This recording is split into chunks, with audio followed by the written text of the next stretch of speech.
Hi, everyone. Judge Andrew Napolitano here for Judging Freedom.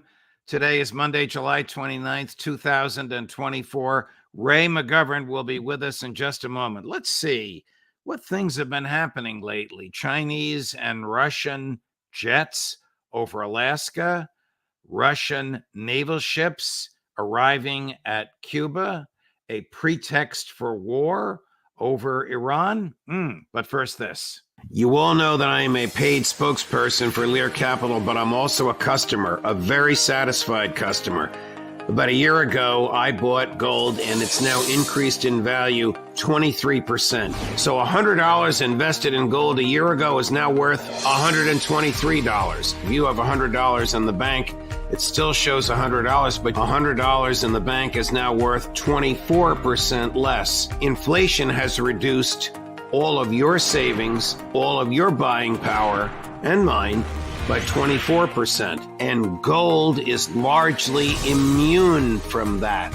If you want to learn how gold will soon hit $3,200 an ounce, call Lear Capital, 800-511-4620, or go to LearJudgeSnap.com. Get your free gold report. Same experts who predicted the 23% rise that I've enjoyed have predicted this $3,200 an ounce gold. Learn about how to transfer this to an IRA. Protect your savings. 800-511-4620, LearJudgeSnap.com. Tell them the judge sent you. Ray McGovern, a pleasure, my dear friend. Welcome back to the show. Thanks, Judge. There's a lot of interesting topics that I want to discuss with you, but let me start with breaking news, which is a comment from President Erdogan of Turkey just a few hours ago that Turkey may need to enter Israel. We'll play the tape, and I'll ask you what you think about it. Sure. What was our import-export ratio in the defense industry? Where have we come to? But my dear brothers and sisters, let none of these fool us or should deceive us. We must be very strong so that this Israel cannot do these ridiculous things to Palestine.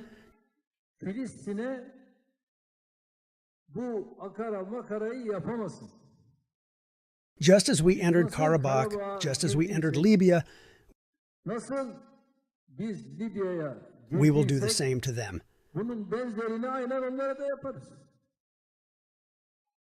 There is no reason for us not to. We only have to be strong so that we can take these steps. How serious a threat is this that the Turkish armed forces would, to use his phrase, enter Israel because there is no reason not to? It's not serious unless, and the unless, of course, is if there becomes an all-out war between Hezbollah and Israel in the north of Israel, as well as the Gaza escapade. If that happens, all bets are off. Turkey will have to maybe do more than rhetoric. So far, though, Erdogan is really good at rhetoric. When he talks about entering Karabakh or entering Libya, well, that was not much. He supported the current unstable government of Libya. Karabakh, it's not quite clear what he did, but if he's suggesting he's going to send troops into Israel, not yet. I would not take it seriously. Is he something that the Israelis should be worried about if they contemplate a major conflagration against Hezbollah, or is he the last of their worries? He's not the last. There are economic ties. If I recall correctly, there's the provision of oil and other fuels, and there's an active trade between Turkey and Israel. So Israel's economy is falling apart anyway. This would be part of their calculation. They wouldn't want this, but God knows what Netanyahu, now that he's been authorized by the Israeli cabinet to do his own retaliation, so to speak, against that firing against the Druze up there on the Golan. Now that he's been authorized to do that, together with Army Chief Gallant, God knows what's going to happen. And that's, of course, the big question right now. Before we get to who attacked the Druze and what is likely to happen. What is your take on the Chinese and Russians flying jets close to Alaska? And would American intel have known they were coming before they got there? The answer to the last one is yes, certainly. There's lots of radar and other coverage of that part of the world. This is the first time they've done this as a joint operation. My God, Russia, Chinese joint operation. Tu-95, great big bombers and escorts, Chinese.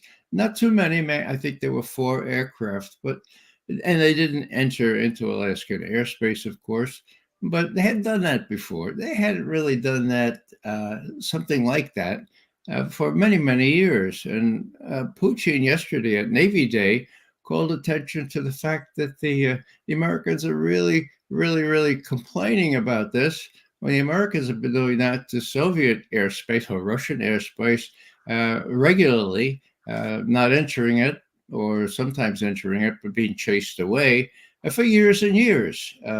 Putin said this stopped. We fell apart, and it was clear we didn't have any real big grudge against the U.S., but they didn't stop. And so, yeah, this is new.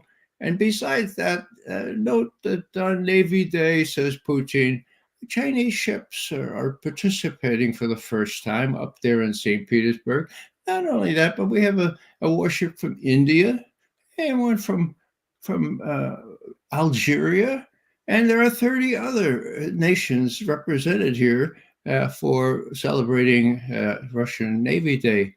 It's quite a change in attitude, and Putin is trying to stick it to us. He also mentions one other thing, one really remarkable thing about these offensive strike missiles. We call them long-range missiles that the Germans have acquiesced and are putting in Germany starting in 2006 on a trial basis. He had some really interesting words to say on that. We can get into that later if you wish. He's not very happy about it. Here's exactly what he said. Cut number 1. The situation recalls the events of the Cold War era. If the U.S. implements such plans, we will consider ourselves free from the previously imposed one-sided moratorium on the deployment of medium and shorter-range strike systems. We will take mirror measures for their deployment. We will take mirror measures for their deployment. What does that mean? Well, it simply means that they'll match us tit for tat. But, Judge, I've been looking really closely at the language used here. And you recall he says medium and shorter range missiles. Well, the U.S. and Germany have agreed to put long range missiles in Germany. What's that all about? I'll tell you what I think that's all about. Long range missiles are entirely unnecessary for the U.S. We have a strategic duel that don't quit.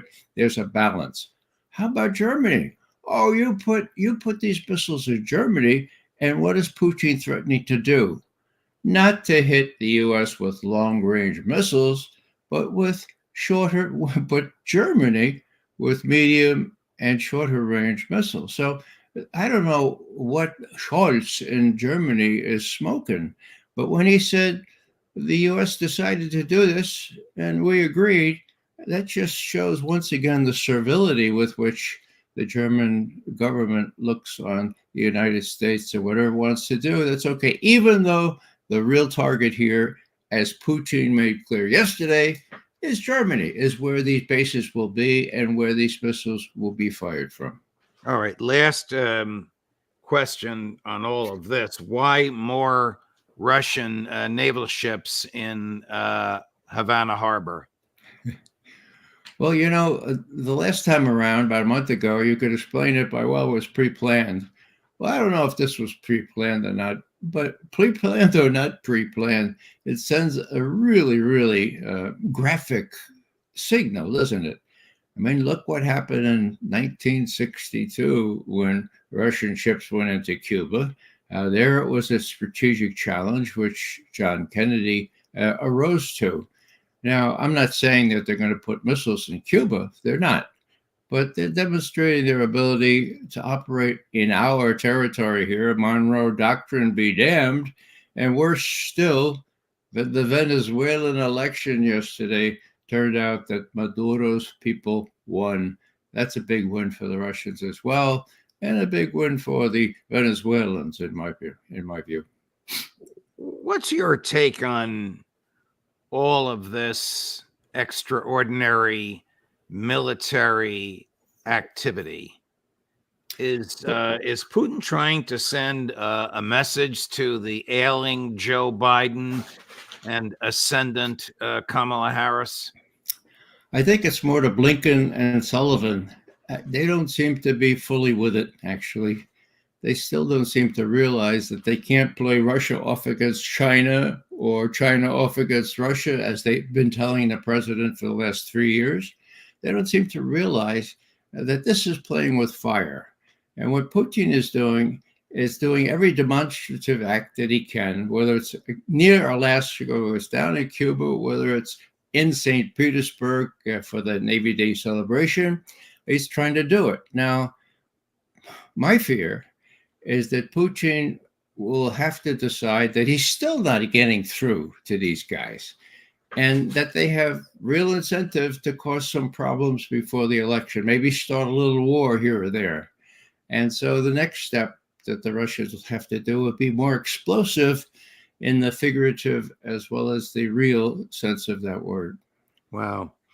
Let's transition to Israel and Gaza and Israel and Hezbollah. Let's start with Gaza.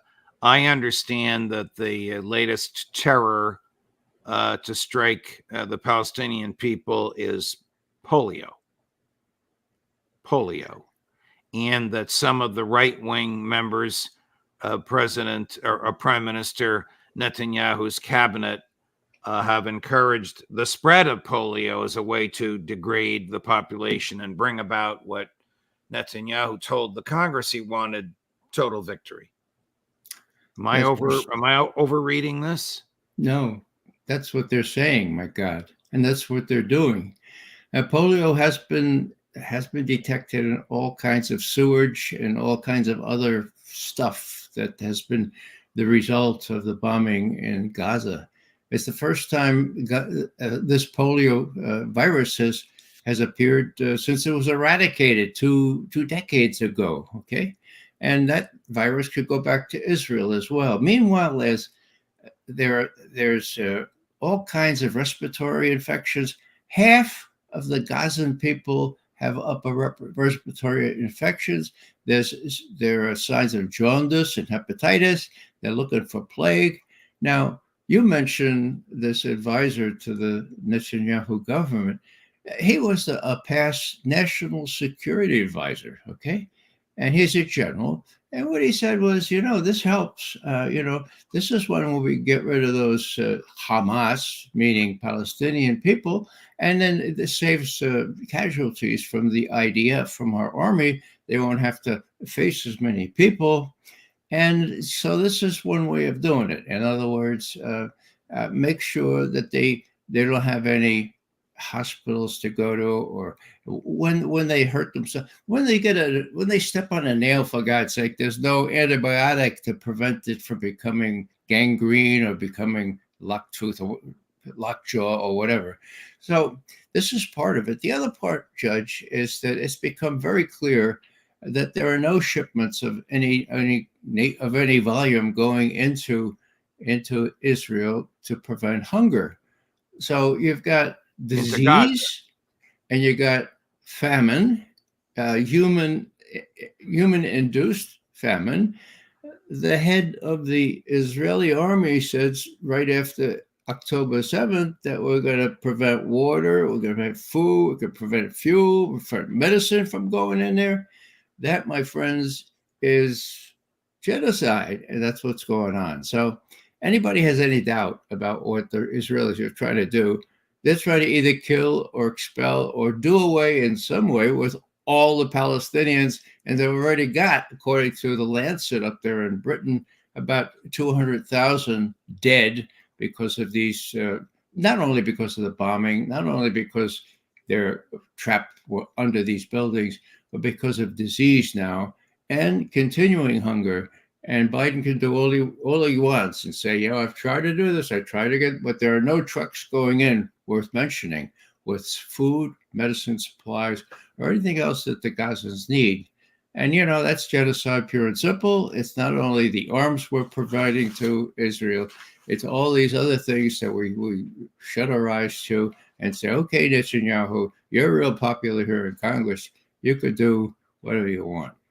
Who attacked the Druze teenagers in the Golan Heights as they were playing soccer over the weekend? I was very suspicious at first, Judge. I looked for a false flag attack. If the Israelis want to go against Hezbollah at big time, then they would need something like that. But the reportage that I've seen indicates that it was a Hezbollah missile that struck there. Now, the question is whether that was intentional. It looks very much as though it was not intentional. There are Israeli outposts on the two mountains. They're really big hills in the area. This one went astray. Why would Hezbollah want to target kids playing soccer? So my analysis is that it went astray. It was not intentional. And curiously enough, the Hezbollah people are saying pretty much that, and they're conferring with the Iranians because they need to do that in case the Israelis take retaliatory steps that could start a wider war. That's where Erdogan comes in as well. Now, the irony of this thing, the dissimilarity, 12 Druze kids. Well, first of all, this is not really properly internationally recognized as Israel. Okay, this is part of Syria under international law. Where I've been up there. The Golan commands a view down in Damascus, for God's sake. It almost seems Damascus. It's very high ground, very strategic territory. So President Trump said, okay, let's let that be part of Israel. Now, we recognize it's part of Israel. It's not part of Israel. Does that matter? Yeah, the Druze don't like the Israelis, but the Israelis are trying to use this in a way that could really redound to a wider war against Hezbollah. I don't know if they'll do that or not. There are lots of people in the Israeli army that says, this is taking on too much. And as I've said before, Netanyahu is going to say, look, didn't you see my speech before Congress? 53 times they got up.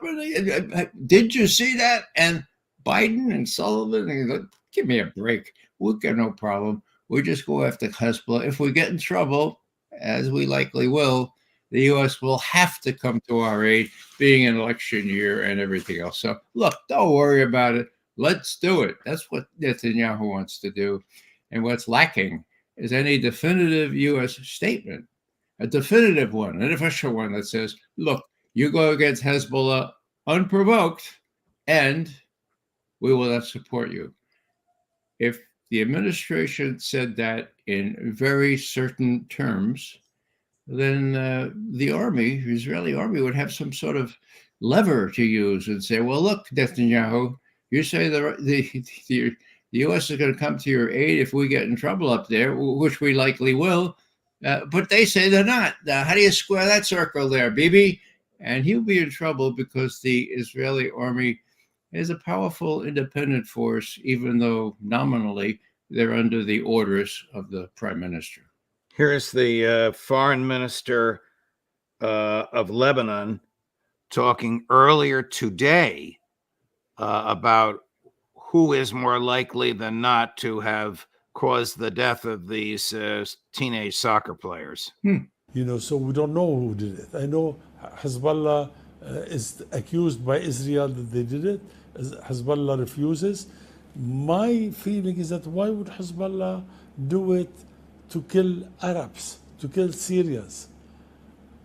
And Hezbollah has been, always targeting military positions of Israel, not civilians.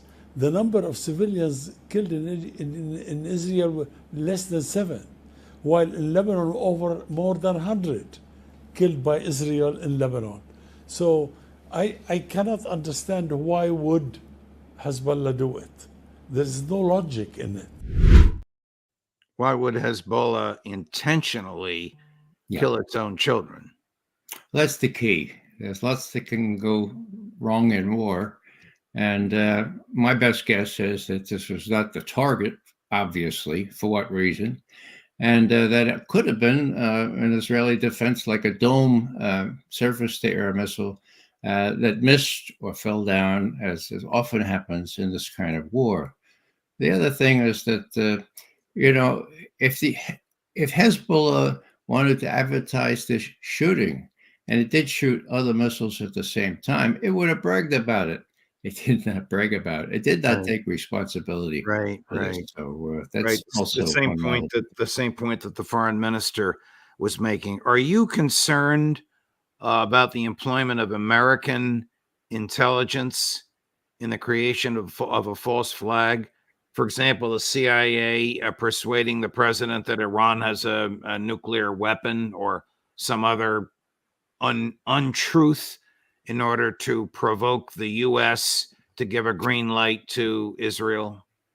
Yes, I am. And a recent example would be Tony Blinken telling the world that Iran is very close, maybe a week or two away from having enough enriched uranium for a nuclear weapon. Okay.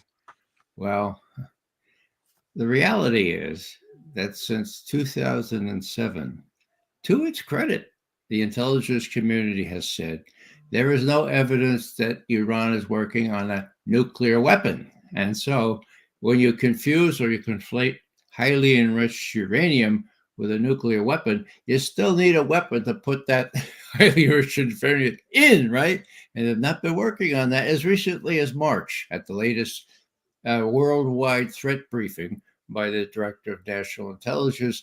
That same estimate, going back to 2007, that Iran is not yet working on a nuclear weapon, obtained. Now, would my former friends there in the analysis part of the agency try to doctor the next estimate? I don't think so. There's so much on the record. But would the operative people, if Blinken said, "Hey, you operations guy, you operations guys in the CIA, see if you can make some event or make some finding of a desktop treasure trove of stuff showing that Iran is now working on a nuclear weapon." I have to add a caveat here. About a month ago, Iran, under great duress, some of its high generals said, "Look, we may have to revisit this. I mean, we know there's a religious edict against it, a fatwa, but the circumstances, and we may have to revisit this business about not making a nuclear weapon." But that was just a one-off thing, and I see no evidence, and of course I wouldn't see the real evidence, no evidence yet rhetorically or in the open press that they've done that. Let me ask you a couple questions about your former colleagues. Would the CIA have known what Netanyahu was going to say to Congress before he delivered the speech? Oh, sure. He gave the text to his to the White House, and normally the White House would share that with the agency. The agency would have no real ability to comment on it other than to say, "Oh, that's great, that's great." Contrary-wise, on a presidential speech, it used to be the practice that the CIA would be able to comment on things like claims of weapons of mass destruction, that kind of thing. But when Netanyahu speaks, no, the CIA, nobody has anything to say about it, and the State Department would be too timid to even change, probably to maybe. Would Mossad have known of Joe Biden's withdrawal from the presidential race before he announced it? And would Mossad have known what he was going to say to the American public last Wednesday night before he said it? On the former, no. Joe Biden didn't tell anybody. Didn't even tell his campaign staff. He told them a minute before he went on, or before he allegedly. Well, you once told me that Mossad knows what's going on inside the White House. Yeah, but if nobody inside the White House knows what Joe Biden's going to do, then neither does Mossad. My point is simply that Joe Biden didn't tell anybody what he was going to do. He let his campaign staff keep saying he was going to hang in the race until a minute before he did that tweet, for God's sake, and say, no, I'm not going to run again. And so how could Mossad know that? So in this case, the Mossad did know it.